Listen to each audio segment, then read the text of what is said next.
महाराष्ट्र नवनिर्माण सेना की ओर से एक पत्र परिषद ली गई और यह पत्र परिषद जिले के विभिन्न रेती घाटों से अवैध रेती उत्खनन को लेकर थी और इस अवैध उत्खनन के संबंध में मनसे ने जांच की मांग कर संबंधितों पर कार्रवाई करने की मांग खनिकर्म राज्य मंत्री पंकज भोयर से की है। तो आइए सुनते हैं इस पत्र परिषद में महाराष्ट्र नवनिर्माण सेना के वाहतूक सेना के जिलाध्यक्ष महेश वासलवार ने क्या कहा। मी महेश वासलवार, मनसे वाहतूक सेना जिल्हाध्यक्ष। आज पत्रकार परिषदेच्या माध्यमातून मूल पोमुर्नासह चंद्रपूर जिल्ह्यामध्ये 47 रेती घाट लिलाव झालेले आहे आणि त्या रेती घाटामध्ये मंजुरीपेक्षा जास्त उत्खनन करून तिकडे कायद्याला न जुमानता हे उत्खनन झालेलं आहे। या संदर्भामध्ये राज्य खनिकर्म मंत्री माननीय नामदार श्री पंकजी भोयर यांना निवेदन दिलेलं आहे आणि त्यांच्याकडून आश्वासन सुद्धा मिळालेलं आहे की या संदर्भामध्ये जे कोणी रेती धारक असेल, घाट मालक असतील आणि त्यामध्ये जे काही शासन प्रशासनाचे अधिकारी असतील त्यांच्यावर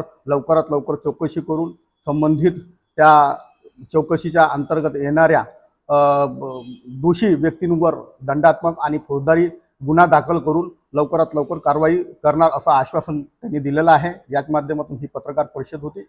जय हिंद, जय। वहीं इस मौके पर मनसे उपजिलाध्यक्ष राजू कुकड़े ने भी क्या कहा, आप स्वयं सुने उनकी जुबानी। महाराष्ट्र नवनिर्माण वाहतूक सेनेतर्फे आज पत्रकार परिषद घेण्यात आलेली आहे। या पत्रकार परिषदेच्या माध्यमातून आम्ही या महसूल प्रशासनाला आवाहन करतो की आपण जे आहे नवीन रेतीचे धोरण आहे 2025-2026 या धोरणांतर्गत जे काही अटी आणि शर्ती आहे त्याचं पूर्णतः उल्लंघन होत आहे। जे उत्खननाची जे मंजुरी आहे त्या उत्खननाच्या मंजुरीपेक्षा कितीतरी पट जे आहे रेती उत्खनन झालेलं आहे आणि त्याचा स्टॉक जे आहे एवढा मोठ्या प्रमाणामध्ये आहे की जवळपास 10 ते 20% जे आहे रेती स्टॉक आहे।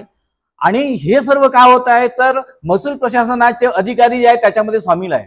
आमचं तर असं म्हणणं आहे काही अधिकारी पण त्या रेती घाटामध्ये सामील असावे आणि एकूणच जे आहे शासनाचा जवळपास 400-500 कोटी रुपयाचा महसूल हे रेती घाटधारक जे आहे आणि प्रशासनाचे अधिकारी हे जे बुडवत आहे आणि त्याच्यामुळे महाराष्ट्र नवनिर्माण वाहतूक सेनेतर्फे आज पत्रकार परिषद घेऊन आम्ही इशारा देत आहोत की जर येत्या 10 दिवसामध्ये या रेती घाट धारकावर दंडात्मक आणि फौजदारी कारवाई जर झाली नाही तर महाराष्ट्र नवनिर्माण वाहतूक सेनेतर्फे आम्ही एका चौकामध्ये राहून मोठ्या प्रमाणामध्ये आंदोलन करू। जे रात्रीच्या आणि पहाटेच्या वेळेत ज्या गाड्या येतात त्या गाड्या अडवू आणि त्याच्यासमोर आंदोलन करू आणि तेव्हाच प्रशासनाला तिथं बोलवू आणि यांना जे आहे ज्या पद्धतीचे जे आहे म्हणजे गुन्हे दाखल करावे लागतात, आमच्यावर गुन्हे दाखल होतात यांच्यावर करायला लावू, अशा प्रकारचा इशारा आज आम्ही पत्रकार परिषदेच्या माध्यमातून देतो। इस पत्र परिषद में मनसे के अन्य पदाधिकारी उपस्थित थे। CTV के लिए वैभव की रिपोर्ट।